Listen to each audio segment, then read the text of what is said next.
biasanya manusia itu seperti ini, gitu ya.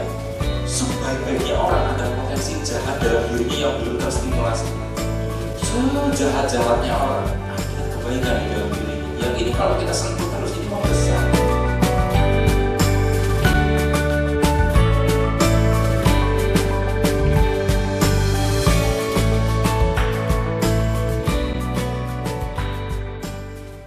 Assalamualaikum warahmatullahi wabarakatuh. Jumpa lagi kita berjumpa dengan saya Arif Rahutomo atau Arif RH dalam rekaman video iseng reborn. Cie. Ya, apa kabar teman-teman semua? Mohon maaf lahir batin. Dalam video kali ini saya mau membahas tema tentang manajemen rasa iri. Manajemen rasa iri. Bedakan antara iri dengan dengki ya. Kalau iri, kita ingin orang lain mencapai sesuatu tuh kita ingin begitu. Kita ingin memiliki apa yang dicapai orang lain. Itu iri. Kalau dengki, itu kita tidak ingin orang lain mencapai hal baik itu. Dalam artian kalau orang itu baik-baik saja, kita berharap sebaliknya, berharap dia celaka. Itu dengki. Nah, kita nggak bicara dengki, kita bicara tentang iri. Saya meyakini bahwa segala sesuatu selalu paradoks, ada min plus dari segala sesuatu termasuk rasa iri. Sehingga ketika kita berhadapan dengan sesuatu yang nggak bisa dihilangkan, karena memang paradoks, karena ada baiknya, biasanya nggak bisa kita hilangkan. Makanya saya meyakini mayoritas orang tidak bisa menghilangkan 100% rasa iri dia. Nah, lalu bagaimana? Sebagaimana stres yang tidak bisa hilang, makanya kita manajemen, makanya materi manajemen rasa iri ini saya bawakan. Apakah saya bisa menghilangkan rasa iri? Dalam beberapa kasus bisa, tapi tidak sepanjang waktu tidak muncul. Jadi masih tetap muncul. Lalu apa yang saya lakukan?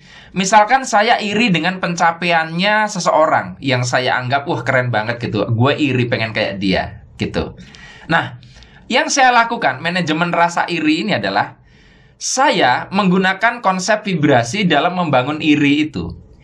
Karena iri itu berbasis kita pengen seperti yang dicapai orang itu, maka kita harus gunakan teknik atau konsep di dalam ilmu getaran, ilmu vibrasi, bahwa supaya realita yang terjadi pada seseorang atau orang lain terjadi juga pada kita, ada peluang ke situ, maka kita ikut bersuka cita dengan pencapaian orang lain itu. Walau kita iri, kita kepengen, tapi kita tetap bersuka cita, sehingga kita memberi atensi, tercipta koneksi, sehingga memungkinkan kita untuk semakin memperbesar kemungkinan menuju ke sana. Sehingga rasa irinya itu tidak mensabotase kita jadi jauh dari kemungkinan itu. Yang kedua, supaya saya bisa berproses dan menjadikan diri saya layak untuk menerima itu, saya harus iri dengan satu paket. Jadi kalau istilah saya gini, ada yang namanya paket takdir. Orang itu mencapai sesuatu pasti ada maharnya kalau menurut saya.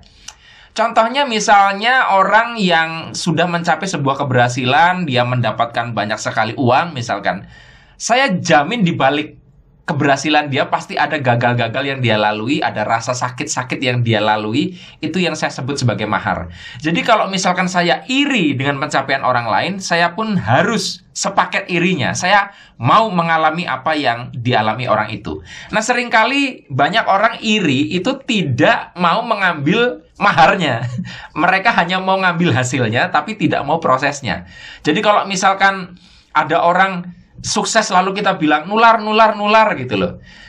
Kita jangan mau nular hasilnya dong. Kita juga mau nular rajinnya, nular semangatnya, nular kerja kerasnya. Karena itu adalah sebab yang memungkinkan terjadinya hasil. Walaupun masih banyak variabel lain, tetapi ya itu yang tepat menurut saya adalah menular. Ya kita ikut tertular prosesnya, bukan hanya ingin hasilnya. Kemudian kalau misalkan kita sudah melakukan yang kedua, tadi kan yang pertama iri, tapi kita tetap berikan koneksi, atensi, ikut bersukacita terhadap orang yang kita iriin. Yang kedua adalah kita tadi satu paket irinya juga termasuk dengan prosesnya, bukan hanya iri dengan hasilnya. Yang ketiga adalah ketika irinya kita ini sudah mulai mengarah ke dengki, kita harus segera cegah, kita harus hentikan, dan artinya kita harus segera tidak melihat orang lain dan kita mulai melihat ke diri sendiri. Oleh karenanya, ketika iri kita mulai tidak terkontrol, maka jadikan diri Anda sebagai bahan iri. Aku kok iri dengan diriku yang masih bayi, yang mudah sekali memaafkan orang lain ya. Aku kok iri dengan diriku yang 5 tahun lalu, yang kayaknya kok aku mudah sekali untuk bahagia. Nah, iri kepada diri sendiri, karena kita sibuk mengiriin diri sendiri, biasanya kita nggak sempat untuk iri kepada orang lain yang mengarah kepada iri yang tidak memberdayakan. Sejauh ini itu yang saya lakukan, sehingga beberapa teman yang nanya, Rip, bagaimana cara kamu supaya tidak iri tapi bisa maju? Saya melakukan manajemen rasa iri. Kalau bisa dihilangkan, ya sesekali saya hilangkan. Kalau tidak bisa dihilangkan, saya arahkan dengan beberapa langkah-langkah tadi. Bagi Anda yang mungkin sudah bisa 100% menghilangkan rasa iri, mungkin video ini tidak tepat untuk Anda. Tapi bagi Anda yang masih manusia rata-rata seperti saya, yang irinya kadang masih muncul, mudah-mudahan video kali ini bisa memberikan sebuah tips yang bermanfaat untuk Anda. Sampai jumpa lagi dalam rekaman video Iseng Reborn yang selanjutnya. Saya akhiri, billahi taufik wal hidayah. Wassalamualaikum warahmatullahi wabarakatuh. See you.